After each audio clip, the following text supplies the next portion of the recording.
what are your views about all the problems which are happening in Syria right now, and how do you look forward for answers which are practically possible to help there?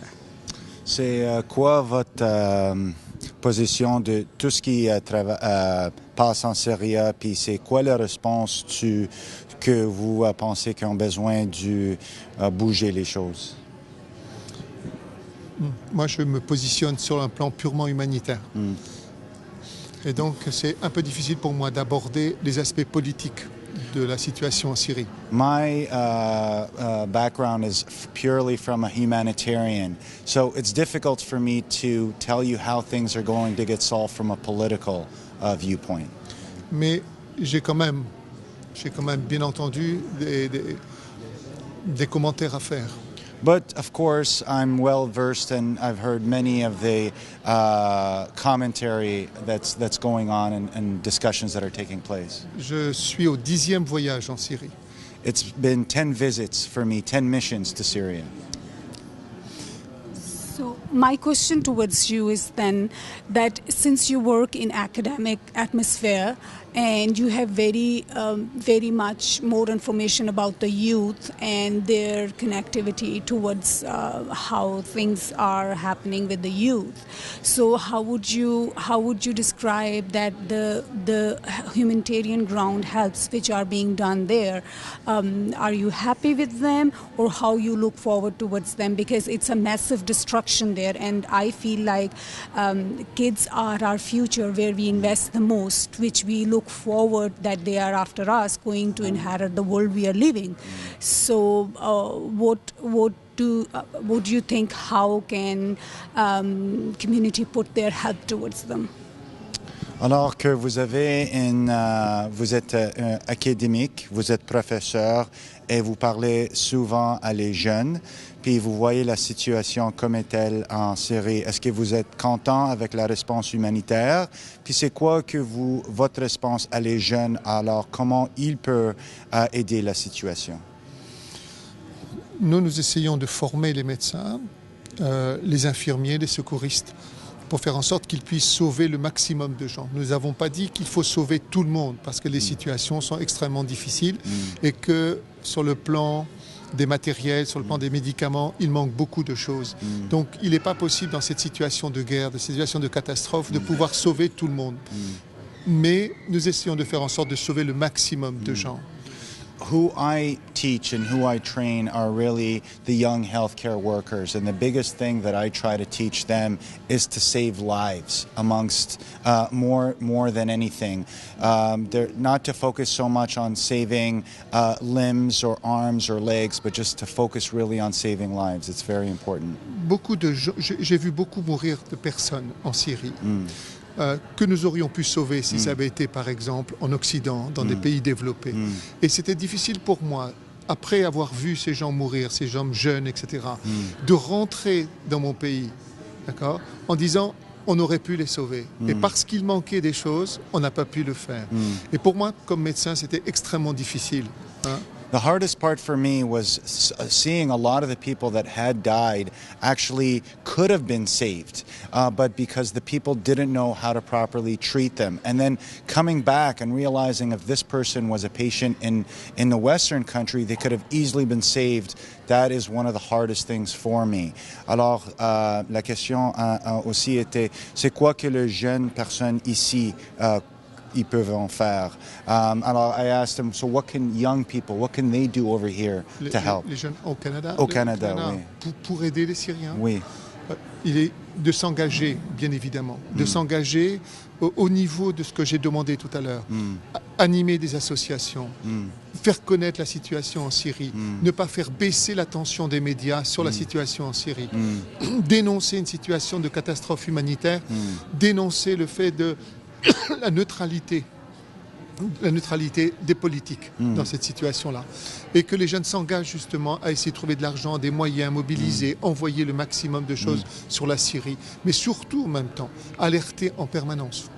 For what he's recommending for people for the young generation especially over here in Canada, is to get engaged on any level, whether it's getting engaged at school and forming an association, getting involved with, doing some fundraising, making their voices heard, letting, the media know, letting, that this is not acceptable. This is a humanitarian crisis, and that we must have a response. More than anything, that they engaged and they don't remain silent. My question last is this: that are you satisfied with the help they are getting, since it's on humanitarian grounds, you said? So humanitarian ground means regardless whoever comes to your camp, because when I say I'm a humanitarian person, I'm doing it on the basis of that is combining the whole unit of people. So that is what is the message, what is given to us by our prophet also, that we should be towards everybody regardless once somebody is into your door. So do you see that thing is practically happening, or within our own community, within our own Muslim community, we are having problems of hurting each other more than we are getting hurt by the forces which we claim that are coming from outside to us? Alors, la question est, êtes-vous satisfié avec l'aide humanitaire qui va aux Syries? Puis la deuxième question, c'est, est-ce que vous voyez que l'aide est vraiment disponible pour tous, pas pour seulement un type de peuple, ou est-ce que c'est vraiment disponible pour tout? Parce que ça, c'est dans la religion d'islam, quand on parle de l'aide, c'est vraiment l'aide pour tout le monde. Puis ce que elle voit personnellement, c'est même dans notre communauté, c'est nous sommes souvent que nous faites les problèmes plus que les gens font les problèmes pour nous. Alors, est-ce que vous êtes satisfié, puis vous voyez que l'aide est vraiment universelle? Non, l'aide n'est pas universelle, tout simplement parce que jusqu'à présent, toute l'aide internationale, le gouvernement de Assad est encore reconnu comme légitime.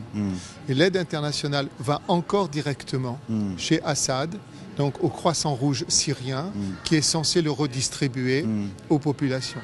Mais le Croissant Rouge syrien, de toute façon, qui est sous le contrôle de Assad, ne distribue pas l'aide qui vient internationale à toutes les populations. Deuxièmement, il n'a pas les moyens logistiques. Je vais en faire la première. So he said, no, most definitely aid that's reaching is not universal. What's happening is that the Assad regime is the only one that's still legitimately recognized by foreign governments. So all of the international aid that's flowing to help the people of Syria is actually going through the Syrian Arab Red Crescent, which is controlled by the regime. And they're ensuring that this aid is not being distributed to everyone. So most of the aid that's coming into the country right now is not universally available and is not being distributed fairly and properly. And to answer the second part of your question, et de toute façon, le Croissant Rouge syrien n'a pas les capacités logistiques avec les camions, etc., pour distribuer partout. Donc il se concentre dans certaines zones. En particulier, on le voit dans le nord ou autour de Damas. Mais dans les autres zones qui sont sous le contrôle des rebelles, l'aide du Croissant Rouge n'arrive pas jusque-là. And furthermore, the Syrian Arab Red Crescent, who controls the international aid, we don't see them going across the entire country. They usually stay in Damascus or the northern part, anywhere that's only under the control of the regime. And then, so what we see is the rest of the country are not benefiting from the aid that's flowing or supposed to be flowing from the international community. Il y a quand même à l'intérieur de la Syrie, il y a le long des frontières, le long de la frontière turque, jordanienne et libanaise, il y a 6 millions de personnes qui sont là, à l'extérieur. Ces 6 millions de personnes ont faim, la nourriture coûte très cher, ils n'ont plus de revenus. Ils sont dans une situation qui est extrêmement difficile avec le froid maintenant. Ils n'ont pas de centre de soins primaires. Et donc, là, on ne compte aujourd'hui que les morts qui sont des morts liés à la guerre. On dit 200 000 morts du fait de la guerre. Mais on ne compte pas le nombre de milliers de personnes qui meurent par absence de soins. Les diabétiques, les cardiaques, les femmes qui sont enceintes et qui ont des grossesses difficiles et dangereuses, les enfants qui ne sont pas vaccinés. La population, le nombre de morts liés du fait de la guerre, de la destruction de l'organisation sanitaire est bien plus importante. Et à mon avis, on est déjà au moins à 400 000 morts. So again, if we look at the distribution of aid, if we look along the Lebanese and Jordanian border, there's over close to 6 million people. And what we see is a lot of people are suffering and a lot of people are dying, not necessarily always from war, but again, it's for lack of aid, diabetics, pregnant women, people with all kinds of normal health conditions, and there's no primary health care centers to treat these people. So this is not even actually being truly counted in the number of dead. We hear 200,000 dead. In his opinion, the real number is probably over 400,000 because we're not counting these people who are dying because aid is not coming in. Thank you very much. I appreciate your comments about that, and I'm sure that we are all really with you, and we all feel very sad about the situation which is happening, especially regarding the kids and women. So we can only pray that things will get better, and we will all be helping, putting our share whatever we can. Thank you. Thanks.